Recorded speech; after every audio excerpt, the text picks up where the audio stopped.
So I'd like to get started with introducing Jenna. I'm sure most of you already know her. She's an artist, designer, built her own creative business. She has 2 best-selling how-to watercolor books, a YouTube channel with so many step-by-step tutorials, advice, and all the supplies that she uses. And she also has online courses where she teaches you to grow your own business. And all while doing this, she's a new-ish mother, which is incredible, so much in one. So thank you so much, Jenna, for taking the time to talk to us today. We also have Michael Ginsburg here with us, who is one of the co-founders of Legion. Michael actually created not created, but we'll get into it, Jenna's go-to watercolor paper, Stonehenge Aqua, which we'll talk all about. Jenna, you didn't start a career right away in art, but was it always your passion? And when did you decide to start a career in art? So this is an interesting question for me because I never really had like this come to Jesus moment. This is going to be my career path. I have decided I'm going to be an artist. I had, ever since I was 15, always worked in restaurants. I was a server in a bar in downtown Chicago, lived there for about 7 years and got a little, rough around the edges because of this Chicago downtown bar, whatever, serving pizzas and martinis. And I obviously knew that that was not my life's calling, wasn't to be, a server at Paisanos in downtown Chicago. And I'm from Southern California. And so I eventually knew that I would want to move back to where my family is, the warmer weather, because Chicago is brutal and just more familiar, everything, landscape, whatever. And so my husband and I, we got married in 2010, and then in 2012, the end of 2012, we moved back to Southern California because my uncle offered me a job as his executive assistant at his financial planning office. And so this would be my very first step into an office job. I'd never worked an office job before, never worked in a cubicle. My literally only job experience prior was working in restaurants. So he was very generous in offering me this job. It got us back out to California, and it was like $35,000 a year. I was so stoked because my interesting salary was like, I don't know, 24. We were scraping by a little bit here and there, and Chicago's not that cheap, and neither is Southern California. So we moved back, and I worked there for all of about 5 months. And the reason why I quit so early was because I think I mentioned this on the previous interview we did, but just to recap for people who weren't there possibly, but when we moved, there was a box of somebody else's art supplies that was mixed in with our moving stuff in the moving truck company that we used. It didn't have a name on it, but I called Allied Moving Truck Company and asked if anybody, said that they were missing a box of their stuff, and nobody ever claimed it. And so after a couple of months of commuting an hour and a half both ways to my desk job that I absolutely hated because I'm like so much of a free spirit. I do not, fluorescent lighting, cubes, scanning IRA documents and applications for retirement clients is just not my life calling, like I said. So I would come home and I would bust open this box of art supplies. My previous experience with art is kind of just dabbling, kind of just like a hobby. My mom taught color theory here and there at like a homeschool group, and taught art history at a local junior high at one point for a few years. And so art was a part of my life, but it was never something that I was trained in. I took art class in high school, but I never thought I was like this extraordinary artist. Music was my thing growing up. I was a piano player and I sang a lot. Wow. I was in bands in college and all of this. So I thought music was going to be my thing. I moved back to LA thinking that that would be, I have a lot of friends in the music industry. So I thought that I was, going to do music for my life. And so do you still do gigs? I don't do it. Well, kind of, not really though. I'm playing in a conference in a year, but not really. Nothing like substantial. Yeah. So I thought that music was always going to be my career path or something kind of related, maybe music therapy. I went to school and studied psychology for my undergrad. And so anyway, art kind of took me by surprise, especially when I started the cube job for my uncle, financial planning, discovered it was not my dream job, my dream situation. And I would just come home and dabble with art supplies because it was literally like therapy for me. I felt lost at that time in my life. I hated the job. I hated my day job. I hated commuting for so long and sitting in the car for the majority of my life. Wow. Not the majority, but you get it. So anyway, the box of art supplies had calligraphy pens. I'd never done calligraphy before, and it had watercolor supplies. Definitely no Stonehenge Aqua at the time. It was a struggle. It wasn't there. No, it wasn't there. It was my first ever experience with watercolor. I had painted acrylic a lot before, just as that's what my mom painted with, and we would do that on a Saturday afternoon to pass some time, which I am really grateful for, because this is one thing, and I'm going on a little tangent here, but this is one thing where I feel like a lot of newbie artists really struggle with, is the confidence to just like open their supplies and put paint on paper. And I feel like because of my upbringing and my mom just like making art as like a really normalized thing around the house, like it was never, there was no pressure, there was no grades involved. It was just like, well, we have the supplies, we might as well pass some time by painting because we've tried everything else or whatever. And we didn't have TV growing up. So I feel like that really instilled a lot of just kind of subconscious confidence with picking up a paintbrush, and even if it sucks, making something happen with it on paper. And so when I first started painting with watercolor, this was early 2013, probably January 2013, I was obsessed. I definitely sucked. You can scroll really far down on my Instagram and see all of my early posts because I kept them all up. And that was when Instagram was starting to become like, oh, this is, you know, a cool place to post things. And so I started posting my artwork per the encouragement of my husband. And it just kind of started trickling in. Like friends would ask me to, hey, can you write in calligraphy a Mother Teresa quote and then paint some flowers around it and I'll hang it up in my house or give it to my mom. And then I was like, sure. And so enough people started asking me for that. And then I opened an Etsy shop, and then it wasn't just friends or friends of friends buying stuff. It was random people on the internet who found me on Etsy or whatever. And then after about 5 months of doing that, plus I added like calligraphy addressing for envelopes to my Etsy shop because I saw that people were doing that on Etsy, and I was like, well, I can do calligraphy now, even though it was a terrible calligraphy. I was like, I might as well just see if anybody buys this. And then eventually got a bunch of wedding jobs and quit my job my day job with my uncle about 5 months after I started it, which was definitely way too soon. Like we were not financially stable enough for me to start a business, but we figured it out. We're here 8 years later. Wow. And was it always watercolor, or did you try like drawings and other things too?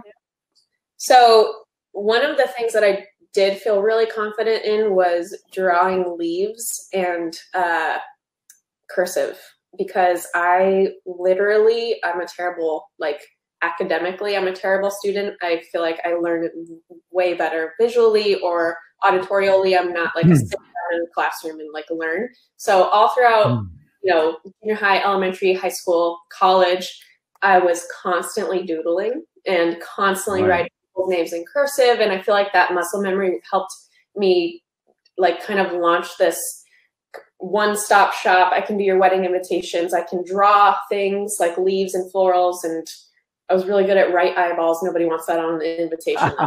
And then, like, how are you with detail? Detail is pretty good, but I don't have time anymore with a 2-year-old. In other words, you wouldn't consider botanical art or anything like that, which is really, really detailed art. No, if I had 6 hours of time, we could get there. But that is another thing too. I feel like most artists don't give themselves enough time to really develop that side, like the really detailed. Obviously, it takes skill. It takes a lot of practice, but most people are just not patient enough or don't have enough. So I posted a lot more line work, a lot more drawing and sketching and stuff in my early days on Instagram, because I wasn't good really yet with watercolor. Probably till about 2015 is when I started feeling really comfortable with watercolor and switched mostly to watercolor. That's when I started teaching watercolor classes. That's when I started teaching online watercolor classes through Great & Co. And then my book deal with Penguin Random House was in 2015. And that's just because these publishers were doing all this trend research and seeing that watercolor was becoming really popular. So Instagram too. What would you say? Sorry, Michael, go ahead. No, I was just going to say, because looking at some of your things, you work, I mean, you don't really work loose. I mean, in terms of, you know, you work pretty, I mean, your florals are very, very precise. I was going to say, like, how do you describe your your work? Because same with Michael, I was going to say, it's not so loose, but it isn't so detailed. Like, do you have a way that you describe it? That's a good question. I don't think I have a way to describe it. I think my I've just always approached anything that I paint based on color and shapes, because that's how a botanical artist, for example, or somebody who's drawing eye, even, you start with basic shapes and then you add contour and you add detail and dimension. And I'm not getting super, super detailed with most of my work because, again, I don't have much time, and it's just the method that I work in with licensing and product design and surface pattern design. It's not super popular to have like a really realistic looking peony, for example, on the cover of a planner. Yeah. So I would say that my work is more tilted towards loose, but it's definitely more like concrete shapes. But I don't know how I would actually describe it. Yeah. And you do a lot of floral. Lots of floral. So my favorite thing to paint is portraits. Wow. But we're not getting hired to paint portraits for the front of a planner or a phone case. So, well, Jenna, talking about getting hired, do you do any commission work at all? I don't do commission work. I used to do commission work, and then the amount of hours you spend doing one thing for one person that you could do by adding a piece of artwork that you really love, that you're excited and inspired by, adding it to your library and then turning it into a licensed product or a licensed print, licensing to a manufacturer is just, it's way more worth the time. Yeah, but do you do partnerships? Because I know I've seen a lot of your work of, I'm going to say this wrong, I know I'm going to say it wrong, but kombucha? Oh yeah, you said it right. Okay, good. Well, what is that? I miss it. Kombucha. It's a probiotic tea drink. Oh, yes, I know it. Yes, and I saw that you would paint a lot of their bottles. Yeah, so I had a partnership with Health Aid a few years ago. I don't have a partnership with them anymore, but I used to do like monthly design assets for them for their like random one-off labels or packaging, or like they did a calendar one year and they had all watercolor elements of all of the food or the ingredients that they use in their different kombucha flavors, and they had 12 flavors. So we did like a 12 flavor series of a calendar that they sent out for like marketing and stuff. Cool. Was there ever a consideration to franchise your designs for linens, pillowcases, children's clothing? I mean, things of that nature. Was there a thought? Yeah. Yeah, so I've been doing licensing for the past 3 years, which is essentially what you're describing. So right now I'm not in any sort of category with clothing yet. But like I just released a collection of phone cases with Casetify. Oh, wow. I released a collection of 30 or 35 planners that are available in Staples. So yeah, licensing is basically the avenue I use for working in products, because that has always been a dream of mine, is especially doing like home goods like pillows and bedding. Perfect. That's perfect. Your designs are perfect for that. Perfect. Yeah, they're really pretty. Really. I think we should talk a little bit also about the supplies that you're using. So your favorite paints. Mm-hmm. Yeah, so I use Winsor Newton paint, professional level pigments, because I was always struggling with the color, the separation, the wet and wet with student level. A lot of people have great success with student grade paints, but I just have always used or found best results with professional level. So I've always used for the last 8 years, and I've dabbled with Da Vinci and some other ones, but pretty much always used Winsor Newton. Right. And then your favorite brushes? Princeton Heritage 4050 by far. Right. And you list this all on your website, which is great for people to kind of go back to. And I kind of want to go a little more into detail, obviously, about your favorite paper. Well, my favorite paper, and this is, by the way, not paid, not anyway biased or whatever, because I've been using this paper before we started working together, before any of that. And I want to kind of give a backstory too of like how I came to your paper, because the standard that I heard, 7-8 years ago was Arches or Fabriano. Those were like the two papers that I heard about. And then I tried Canson watercolor paper, and I was like, this is crap.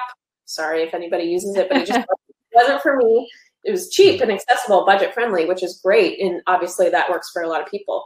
But at the same time, if you don't want to get frustrated with your results, I was getting really frustrated with my results on Canson. And so I switched to Arch because that's just like, oh, it's expensive. This is what other artists talk about. Seems high quality. And it is. And then I found Fabriano because the difference in texture that I preferred was Fabriano. Like Arch was a little too rough.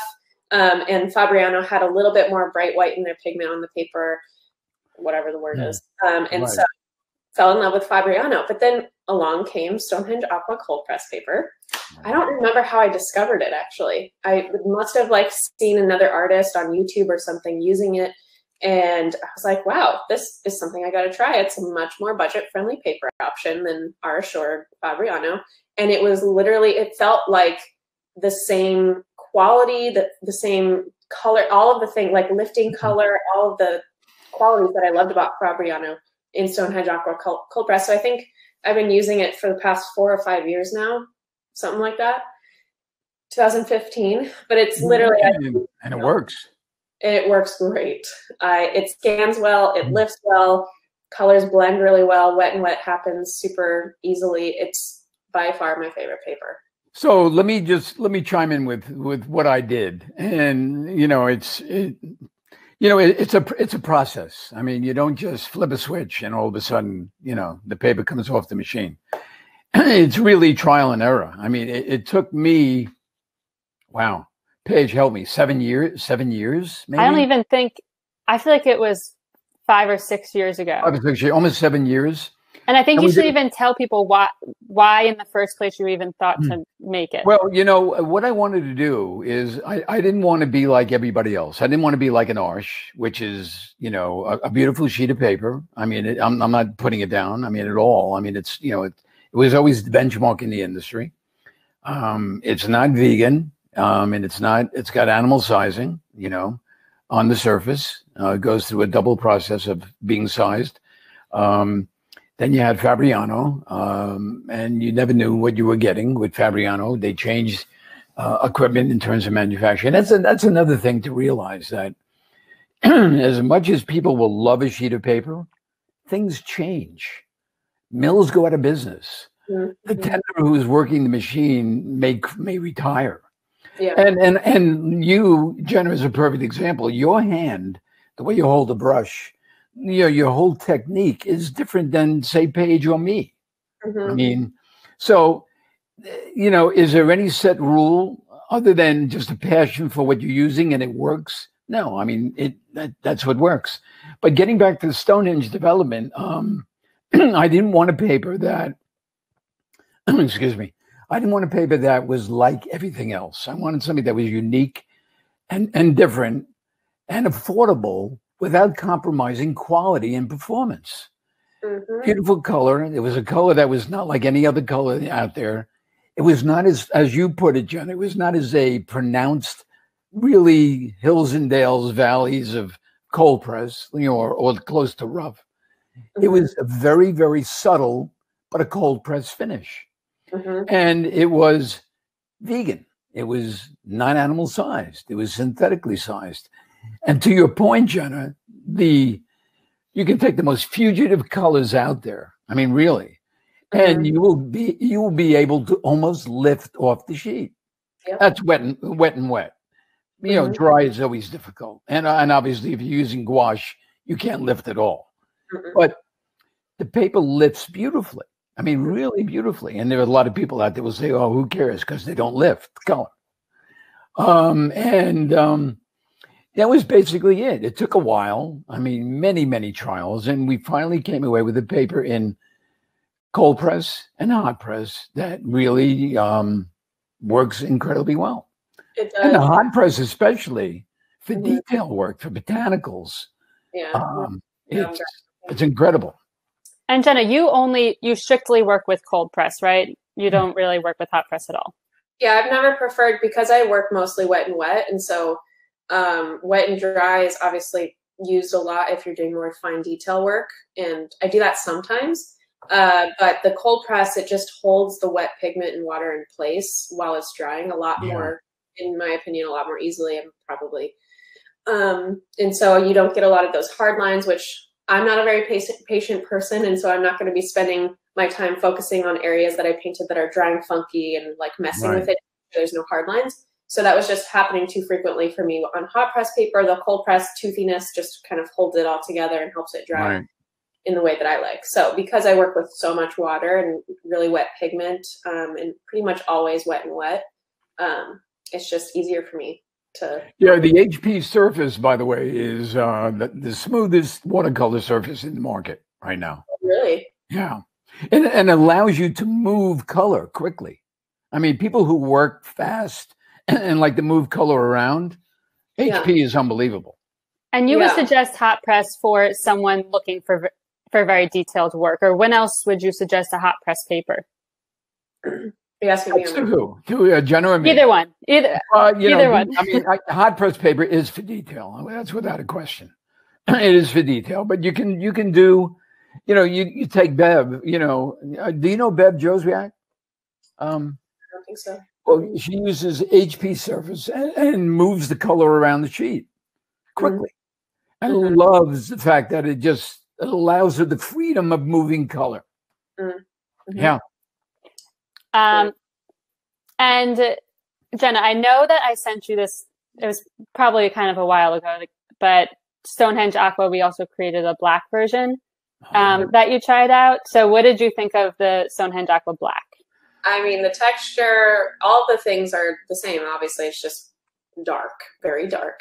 And I wanted to see how watercolor would show up on it, and using a similar style of how I would paint on the white paper, and just seeing how and it's beautiful. It's like you still get the transparent look of watercolor, but it's I don't know how to describe it, but it's just like you can still see the pinks and the yellows and the oranges on the black, but somehow it's on black paper. I don't understand how it happened, but I think it's definitely a unique look and fun for like adding I added some little gold metallic. I have this right pen for accents. So I'm blurry. Here we are. Whoop. A little blurry.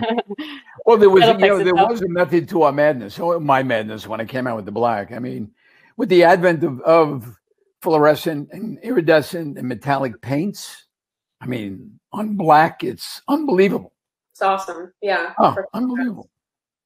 Yeah, I feel like it's not for everyone. It's for a very particular style too, but it's really fun and cool to play around with. And there's a lot more coming out with Stonehenge Aqua Black. So we just launched the Stonehenge Aqua Black Cold Press Heavy, and then there's more going to come out right after that. So I'm not going to say it yet because I don't think it's going to be available in HP. Yeah, so it'll be available. Okay, then he's going to say it. So then also with the size that you use, I know your go-to is the 9x12 block. Do you ever work larger than that? Very rarely, like probably twice a year. And that's just if I'm wanting like a painting for myself, like a therapy session, because all of my work is scanned and digitized to end up on products eventually or whatever. I don't have a big enough scanner for something like a 22x30 or whatever. So my scanner bed is 9x12. And so that's just easy for me to paint on that 9x12. I don't like painting on anything smaller because I feel a little constricted. Some people paint really tiny, and so it works, but I kind of like semi bigger strokes when I'm painting my florals. But yeah, only when I'm feeling fancy and I need a day or two or whatever of just painting something for myself and like decompressing, which we need a lot of these days. I should probably bust out a big sheet of paper soon. Now, do you work, Jenna? Do you work from photographs or freehand or live? Or what do you work with? So I don't really. The majority of my work is from photographs, but it's not photographs of the subject. So I have Pinterest boards dedicated to color combinations that I really like and I'm inspired by. I've always been inspired by travel photos, especially like Cuba, for example, has this beautiful architecture and rusty clay colors in their buildings, but then you have this like vintage 1950s car that's mint or whatever. So like that mint and rusty clay color combination is kind of what inspires a collection of florals or a collection of stripes or a collection of whatever it is I'm painting.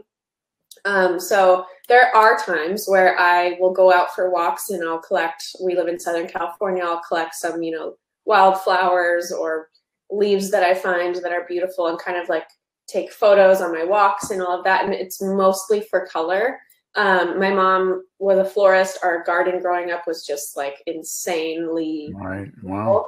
So I was always surrounded by florals, always like inspecting flowers with my mom, and she would explain like, oh, this is a, dahlia or whatever. And so that was always just a part of my upbringing, was looking at flowers and inspecting flowers. So I feel really comfortable with their shapes. But again, like a person who sketches, or like somebody who is taking a drawing class and there's a figure that they're drawing, they're mostly taking it shape by shape first and then adding the contour. And that's kind of my approach for painting what I paint. So looking at a photo of a dahlia, let's say, and painting it isn't really my style, because I want to look for color combinations that inspire me first, and then I just kind of paint the shapes. Right. Right. And we do have a question about the samples. So I'm just going to let everyone know that samples are available on our website, or send us an email, and we're happy to get samples of the Stonehenge Aqua, either the white or the black, out to you. So just send us an email or check out our website, and we have a bunch of samples there. And then something else I want to talk about that we were just talking about before we got on was using tape on Stonehenge Aqua, which I know a lot of people always ask us about. So Jenna, what are your recommendations for using tape on the Aqua? So I always have really good success with washi tape. It's very delicate and soft. What is the word called? The adhesive isn't super strong, but it stays put. It's not going to move if you paint over it or whatever. So what about removing it? What? What about removing it? Super easy. It's it's like the most minimal sticky that you need in order for it to stick, but it's like really, really easy to get off, and it doesn't ever tear.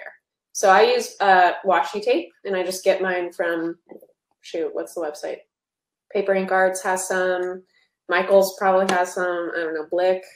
So you can get it online. Yeah, Etsy shops have them. Yeah, they're all over the place. Well, the other thing that, and we talked about this before before you went live. The other way of doing it would be to apply some heat to soften the adhesion, and then pulling the tape off to the side, as opposed to pulling it off like a Band-Aid. And just slowly pull it off with softening the adhesion to the paper. And that works. It works. And applying heat with a hairdryer or something. Yeah, but don't put the hairdryer right on top of the tape. I mean, from a ways away, 8 inches, 9 inches away, on a low heat setting. Right. And pull it off to the side. And try it. I mean, it really does work. That's cool. Yeah, I'll have to try. Yeah. And then another question that we usually get with our Stonehenge Aqua blocks is removing the sheets. So how do you remove the sheets when you're done with a painting? I use my fingers. Okay. Really carefully. But I go back and forth between a really thin ruler. I have this ruler that's just metal, and it's super thin. But I have great success using my fingers, just making sure I'm very delicate in the first side, and then it's pretty much a go after that, no matter what. But a really thin ruler works. Canvas bone works. Even a knife. I think some people use a knife. Anything a palette sharp. knife, like a palette knife or something. Yeah.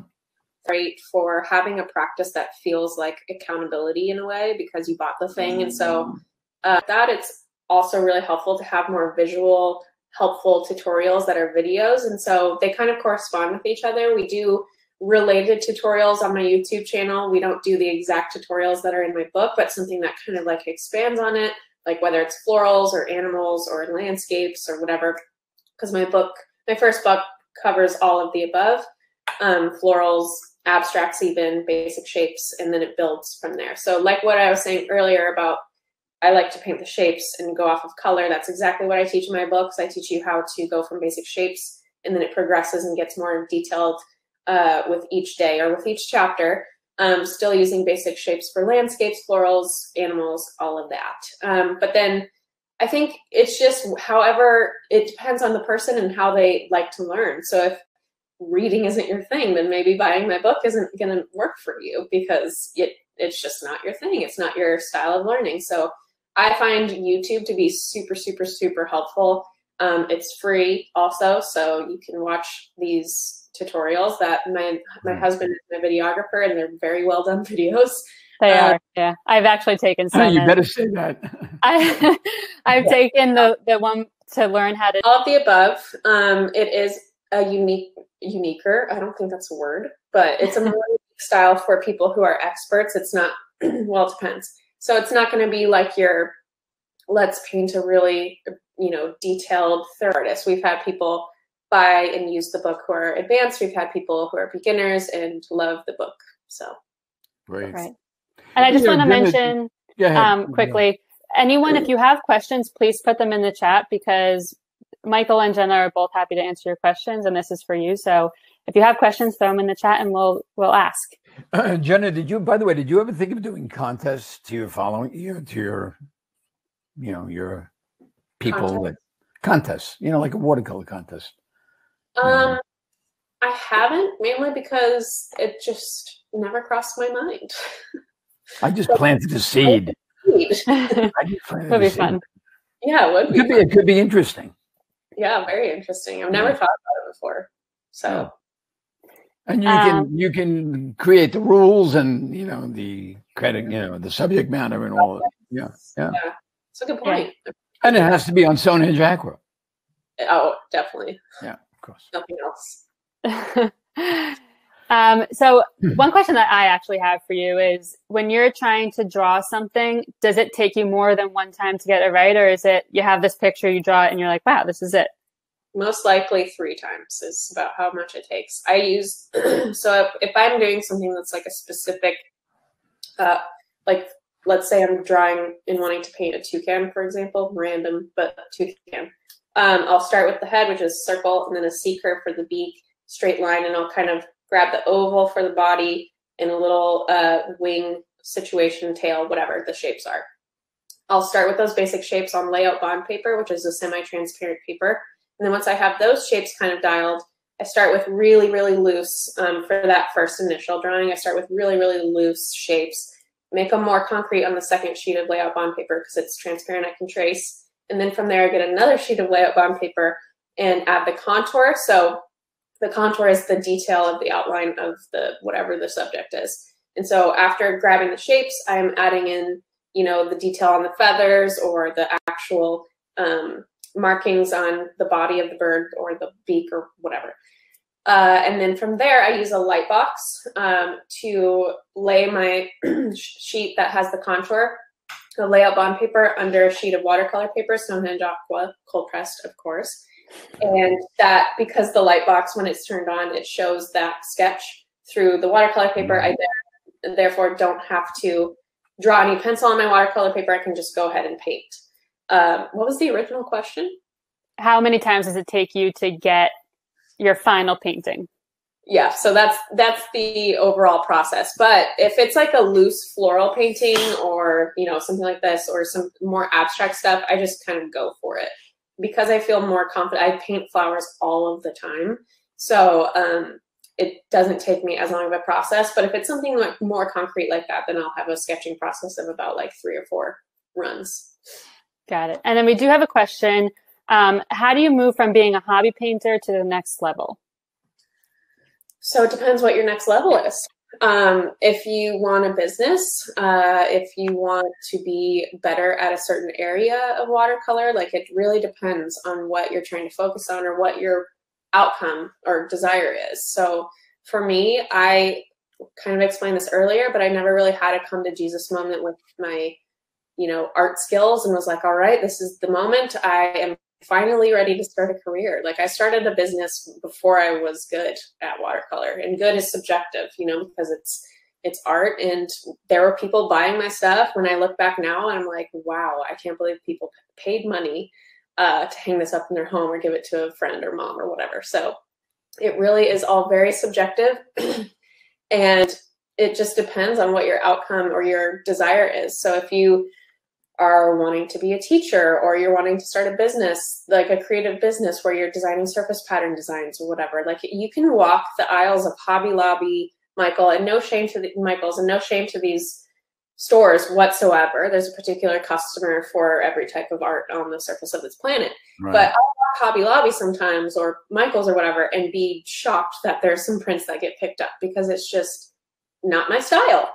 And so it really depends on what your overall goal is. If you're a surface pattern designer, is your ultimate goal to have textiles and anthropology with your prints on it? Or is it to be in Staples? Or is it to be in Target? Or is it to be in a small mom and pop shop in your local town or whatever? So you really need to have direction first, and that kind of helps you put the pieces of the puzzle together so that you're not just like, I don't know what I'm doing. It just seems like everybody's doing this, so I'm going to do what this person does, or I'm going to do what this person does. Figure out what your life's calling is, or what really inspires you first, and just kind of put your nose down and do that. So establish your own branding, your own style, basically. Yeah, and that is a very popular question. How do you develop your own artistic style? And I think that it's always evolving. If it wasn't evolving, then art would be really, really dead and boring. It would have stopped evolving centuries ago. And so I think that individually and as a collective, art is always and constantly evolving, and you really should always be challenging yourself and always be trying new things or finding new areas of inspiration. Like, I'm not just going to look at photos of Cuba or photos of travel photos and be inspired by that. I'm going to switch it up, and maybe we can get inspired by songs or something that's completely different than what it would normally be. And you know, that's a very interesting point. I mean, the only way to really move the needle in the art world is to be out of the box, to really be different, and be your own style, be your own brand. That's going to really move. Like take Warhol. I mean, he really moved the needle. It was different. He moved the needle. Yeah, Herring, well, they moved the needle. They were different. I mean, who would have thought a soup can? I mean, come on. Exactly. And it's just really unique and cool to look at, especially with these color palettes. And I wonder sometimes if it's not so much your style, but it's also what you're doing. Like for example, you have all these tutorials on YouTube now, and now you're putting these patterns onto iPhones and blankets, and maybe it's what you're doing with your art that can kind of make you different too. Yeah, the avenue of what people are seeing your art on. Yeah. And we do have a question for you, Michael. How did you arrive at the surface texture for Stonehenge Aqua, or is this a guarded secret? Well, it's not a guarded secret. I know every single cold press surface out there. I mean, you know, you picked the brand, and I knew the surface. What I, as I said before, I didn't want something that was too textured as a cold press. I wanted something that was in between. You know, it was not a hot press for sure, although because we have a hot press finish. But I wanted the hot press to be the smoothest that there was in the market, to allow for really great detail, and I wanted the cold press to be kind of between. Well, it's unfair to say between a real hard cold press and a rough. I just wanted to have its own identity, basically. And I gave it out to Jenna. You were late to the game in terms of using it, so you weren't part of my focus group. But I gave it out to, you know, I mean, I wish you were, because you probably would have, you would have given me a check mark, I hope. But you know, I think I was sending it to Jenna on the side. So but there were a lot of surfaces that were, say, Michael, you're too textured, you know, cut back a little bit. And we did it, and it really performs well, and it works. It works. It sure does. Yeah. And then one other question was, what is a soft press paper, and how does it compare to a hot press paper? I don't know if I've heard of soft press. Yeah, I've never heard of soft press. I have no idea. Okay, so I kind of want to move this into a little bit of your business, because I think it's really interesting. And for anyone that made it to our last webinar, we talked a lot about your business and growing it, which will be on our YouTube channel. So you can definitely check that out. We'll send links to both. But how would you suggest an artist, or what advice can you give to an artist that's looking to move into a more business direction? Like how did you start growing your business? Just really not taking no for an answer, and not being intimidated by showing my work or asking people for advice, questions, working with them, etc. There's a lot of, and I attribute a lot of this to my personality, to the timing I had with social media, because this was 8 years ago when I started marketing myself and my work on Instagram. Not many people were doing that yet, especially in the creative sphere. it was mostly like, here's a photo of my lunch and my dog and my shoes. It was just random with the crappy Instagram filters, native filters. So, and then Visco Cam happened. Anyway, so I attribute a lot of that to just being able to work really, really, really hard at figuring things out, because I was not business savvy. I was not at all ready to be a business owner. And everything that I know about business now was because I made mistakes in the early years of my business, whether it was how to make sure you get paid by a client, or sending invoices properly, or oops, probably should have had a contract, or here's how to grow an email list, or here's how to not piss people off, or whatever. Yeah. So I feel like you have to be, like, in a way, really resilient in order to own a business. And I didn't really know or understand that going into it. And I don't think you really can until you're starting the business and trying to grow the business, because it's going to be different for everyone. But I would say that the best advice that I could give somebody who's wanting to switch from, like, what I did 8 years ago, which was painting on my kitchen table just as a hobby, to, okay, let's do this. This is going to be a way to pay our bills, hopefully, cross your fingers, is just to be really, really true to yourself and like as authentic as you possibly can. So if it's an issue with a client, be honest. Don't try to, like, skirt around the awkwardness that you forgot to include that, or you know, misspoke when you told them the price or whatever. Just being really authentic and true to yourself in every avenue when it comes to business is, I felt like, the biggest lesson. That took me probably 6 years to learn, because I always just was like, I've never been a people pleaser, but when you're talking to a client on the phone and they're like, I want to keep my wedding invitations under $5,000, and you're like, oh, we can make that happen. And you're just trying to, like, make the person happy because you want the client so bad, or whatever the situation is. And it's just good when you do the research and you're really thorough with communication and you're really direct and honest with the person. That helps avoid a lot of mistakes and hiccups along the way. So 100%, really. It doesn't come back to bite you. Right. Right. And you have a ton of online courses that talk about how to grow your business, right? On your website, they can find them. Yeah, so I have at jennaraney.com/courses. I have 4 main signature courses. So I have a course for people, that's my garage door, by the way. I have a course for people who are wanting to get into surface pattern design and make a business out of that. That course was taught with my licensing agent, Julie Turkel, who's been in the licensing industry for over 25 years. She's worked with Nate Berkus, Jonathan Adler, Nickelodeon, all of these brands. So she brings a lot to the table for the course, and then I bring the surface pattern design and the marketing aspects. So we teach you how to find an agent, find a manufacturer, how to market yourself, how to grow a print library, all that kind of stuff. And then I have a course for stationery designers. So that was my business, was for 5 years. I was a custom wedding stationery designer, grew it to multiple 6 figures a year, working with celebrity and high-end clients for wedding stationery and custom stationery. So I teach the entire process from pen to press. Pen to press is the name of the course, of how to digitize your work, how to choose paper, how to do, letterpress, foil, print ready files, digital print ready files, all that kind of stuff. So that's pen to press.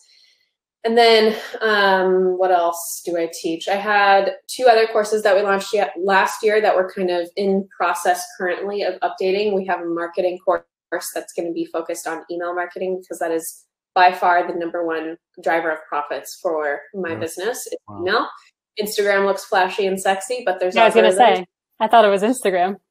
Yeah, no, it's not Instagram, because less than 10% of your followers see your actual posts on Instagram. So you want something that's reliable and you're consistently nurturing your email list and that sort of thing, it's definitely email. So we drive like 65% of our profits through our email list, and my email list is significantly smaller than my Instagram. So I teach email marketing, a whole lot of stuff on my website. I also have a podcast where I'm talking about these topics and giving free advice on my podcast regularly, business advice on there. It's called The Jenna Rainey Show. Yeah, so I love teaching. Got it all. Yeah, we have to get you on a network show. Let's do it. Love it. Well, not we, but collective whole. Yes. So I think we'll start to wrap it up unless anyone has any more questions. I'm going to just close it out with a few questions one question for Michael, which is, what advice do you have for artists looking for a watercolor paper? I know that we talked about this the other day. Someone who is not familiar with watercolor papers, what do you tell them when they want to get started? What I would say is use the very best that's out there. I mean, I think Stonehenge qualifies. Oh, and I wouldn't use a wood pulp paper. Whatever stay away from wood. Go right to 100% cotton. And when I developed the Stonehenge range, I wanted a paper that was going to be affordable. And again, repeating, not compromising quality and performance. So that's why Stonehenge Aqua is perfect. I mean, even Jenna, you'll know this. The price point is perfect for Stonehenge Aqua. Mm-hmm. And it's a professional grade. If you're an amateur or you're a beginner, it's an affordable substrate to work on without compromising your ability, whether you be a beginner, an amateur, or a professional like Jenna.